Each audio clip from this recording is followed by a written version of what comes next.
morning, good afternoon, good evening. Nelson Chamisa has announced that he is coming back into politics. He resigned from being president of Triple C in January 2024 when he claimed that the party had been hijacked by Zanu PF infiltrators. It was so corrupted. He did not even try to get the infiltrators out. They had taken over completely. And he said the only logical thing for him to do was to abandon the whole party. And went on a sabbatical. And now he has announced that he's coming back into politics. The question is, we want to focus on today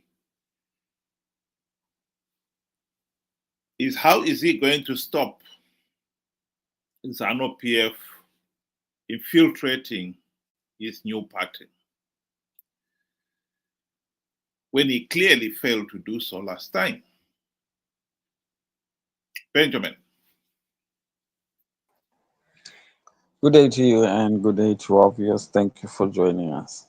It's a good question, and one question that is not particularly directed at Nelson Chamisa, himself, because we must also take into consideration that we are now at a point where we have over 50 plus new political parties that are coming up through the ranks and that are willing participants in the 2028 election that would be coming up.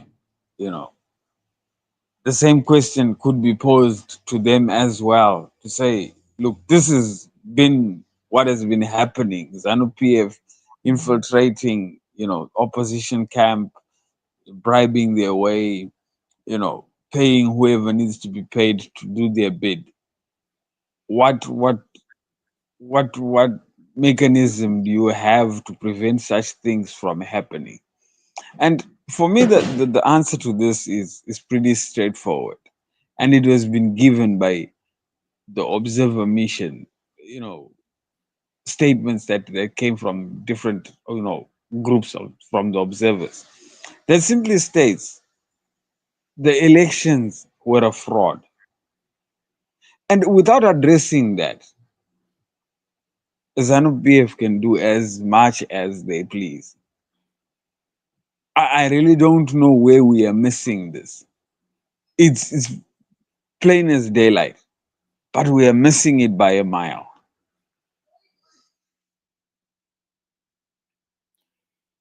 Well, one of the things that happened in 2023 is that Chamisa participated in those elections, and a number of his Triple C followers participated in those flawed elections. And some people have seen the cutoff line as when Sengezo Savangu started to recall some of the MPs who had been elected in that election. And some of the people now maintain or believe that the Savangu faction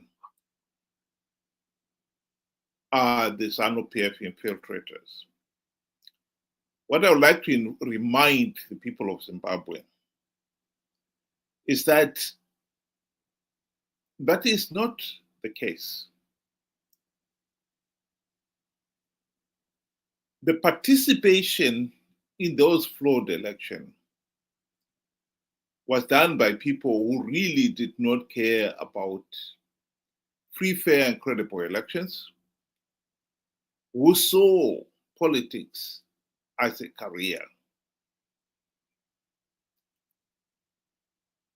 There's a distinct difference there.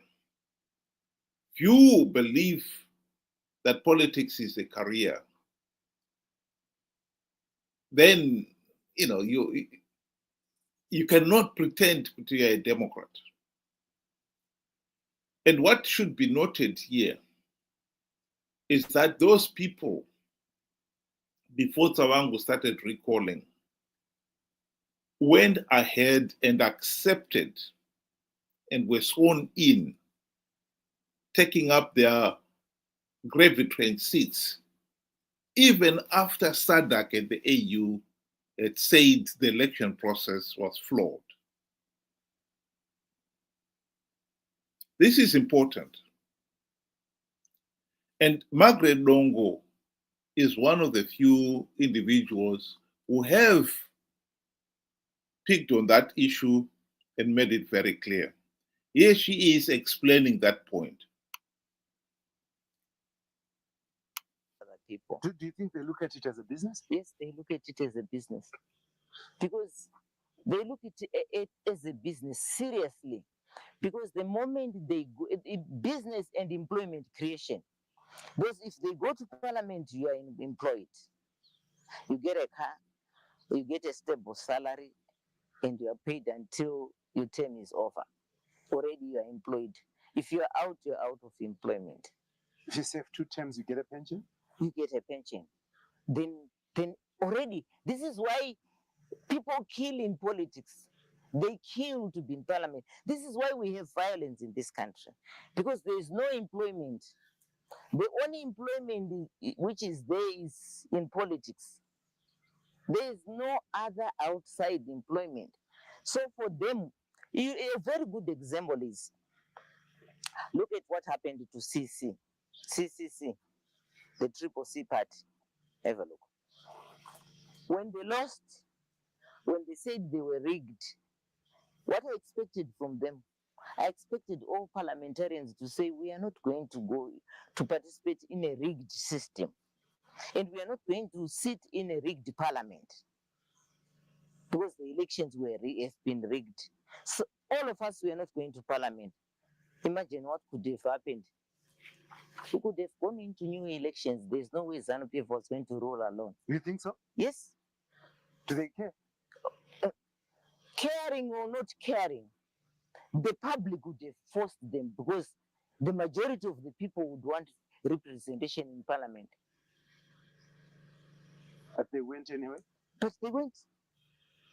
They realized that, you heard them complain, I used my own money to be in parliament. But what about me who have voted for you?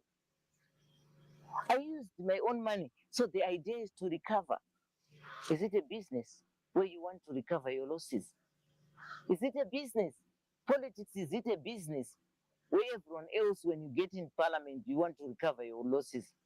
A good example is now, parliamentarians have been elected. Well, Margaret Longo, the point she's making there is an important one. We cannot pretend that the opposition are genuine opposition if they keep on participating in flawed elections just to give ZANU-PF legitimacy out of greed. So that is the criteria that we should be looking at. So all those MPs, senators, councillors who participated in the 2023 elections under the ticket of Triple C, when SADC and the AU turned around and said, no, those elections were flawed, they really, in all honesty, should have said, okay, we are not participating. We are not going to take up our seats. They did not. They went ahead and took up their seats, as Margaret Longo explains there. Chamisa himself, for the record, did try to talk them, to tell them they should not accept their seats. and they ignored him. So at that point, one can say that all those triple C candidates, particularly those who went on to win in the 2023 elections, were infiltrators. Because even when the party leader told them this is totally unacceptable, and of course it made absolutely no sense at all to take up your seat when you know that the process is flawed, that the process is illegal. But they took up their seats.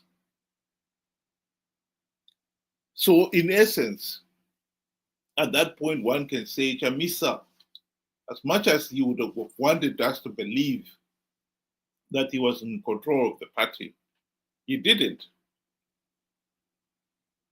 Yes, the situation was made worse when Savango stepped in and started recalling some of those MPs we had accepted, we had taken up their seats in parliament and in Senate and in the council, showing another side of the division. But that is another side. The primary one is when those MPs, senators, and councillors accepted their seats before the recall started, it clearly showed that Chamisa was not in control of those people. Strictly speaking, those people were participating in those flawed elections to give ZANU-PF legitimacy. In other words, there was ZANU-PF Team B in all but name. So we go back to the question again. What is the hope that Chamisa, with his new party, will avoid a repeat of the past? You will avoid being infiltrated by ZANU-PF.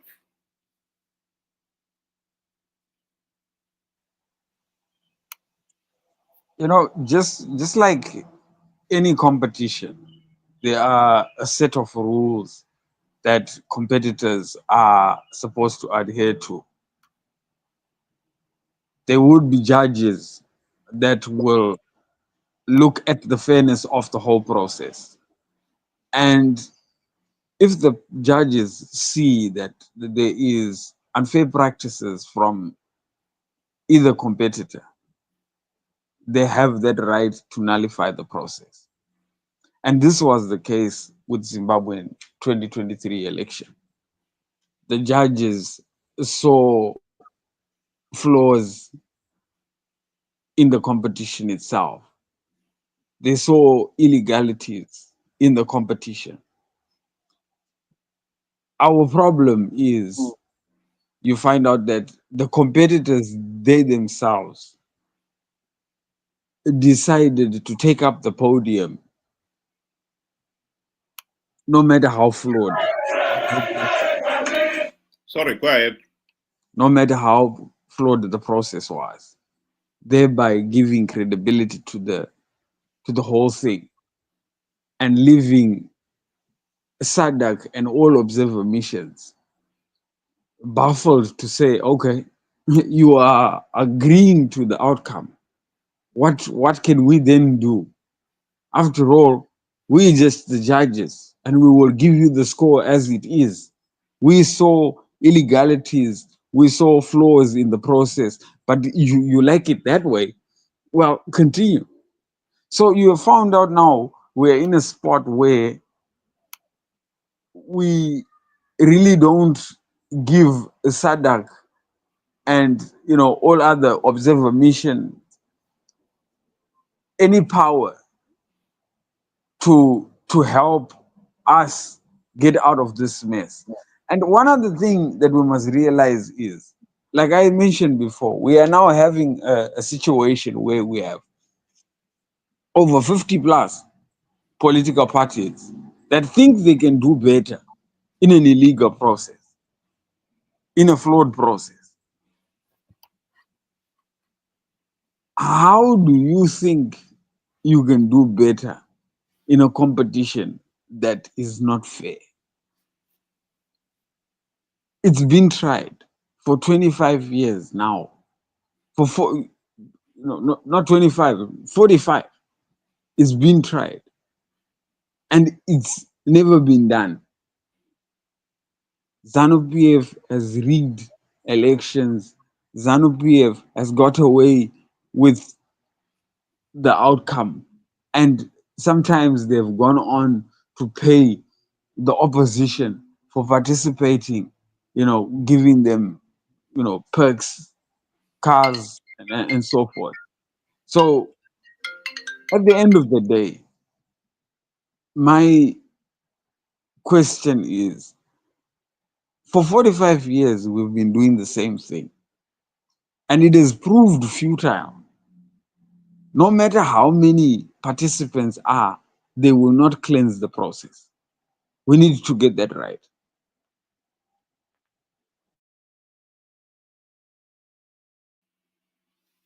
Just wanted to play this video clip of one of the Chamisa's meetings.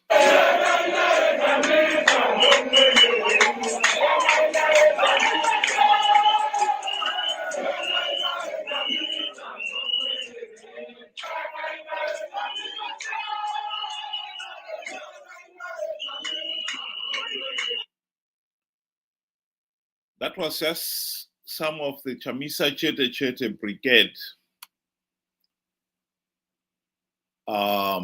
praising Chamisa. I think the truth that we have to say and must be said is that how many of those people who are clamoring for Chamisa are actually diehards Chamisa Chete Chete supporters. How many of them are Zanu PF, Zanu PF Team B in all but name. Zanu PF Team B is there to make sure that Zanu PF Team A wins and there's political legitimacy. The purpose of infiltrating the opposition is that they want the opposition to keep participating in these flawed elections to give the process legitimacy. One issue that some people have failed to understand is that since the 2008 to 2013 GNU, Zanu PF has realized that the days of the de facto one-party state are over. Ever since the GNU, Zanu PF has cultivated this culture where it must have the opposition to have legitimacy. So in this case here, infiltrating an opposition party like Chamisa's party to make sure that they participate in the flawed elections is in Zanu PF's interest. The Savangu faction, and rightly many people believe that that was a clear-cut Zanu PF infiltrators. Just as before that, Douglas Monzora took over the MDC alliance. It was in Zanu PF's interest that the opposition should be weak and be divided. Whether or not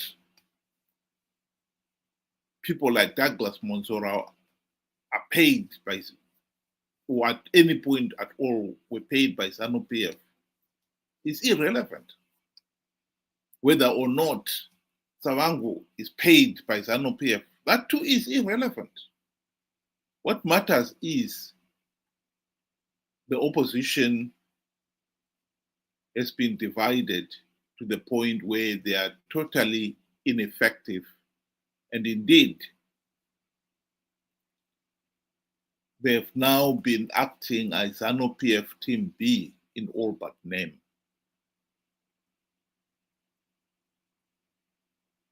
Chamisa has come back into politics. What are the chances he will have this new party and it will not be infiltrated by Zanu PF? I think the honest answer to that is that is daydreaming. Chamisa will never have a party that he can say is not infiltrated by Zanu PF. And the greatest weakness of that is that he himself has subscribed to Zanu PF Team B philosophy in the sense that he is willing to participate in flawed elections out of greed.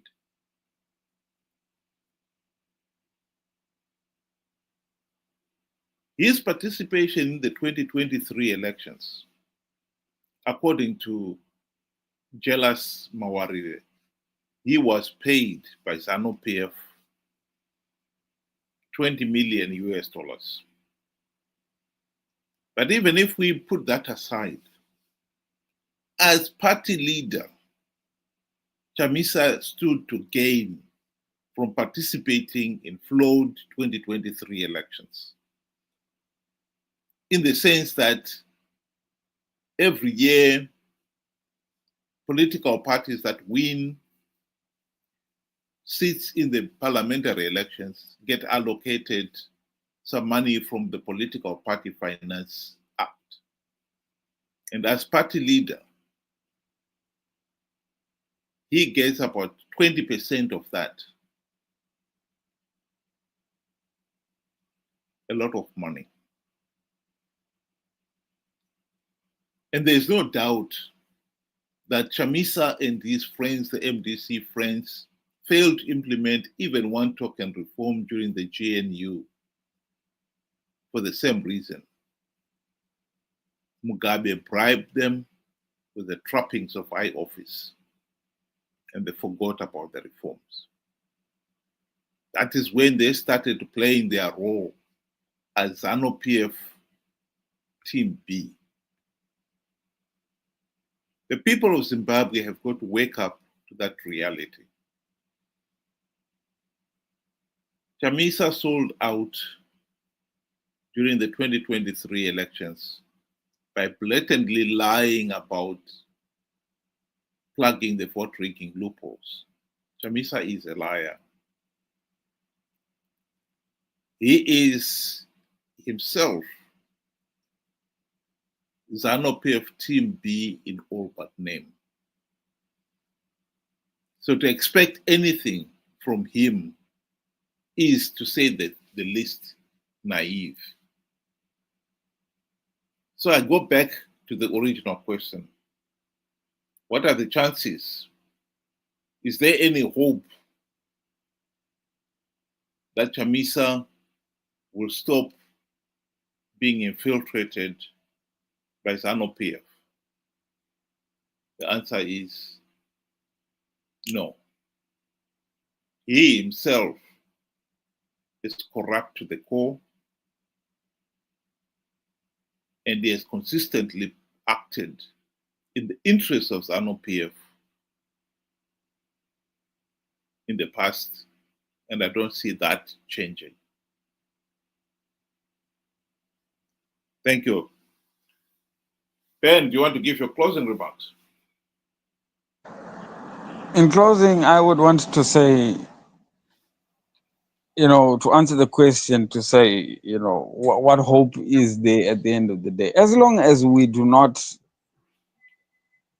fix a broken system, as we do not fix the illegalities and the flaws in the system, we are bound to be going round and round in circles.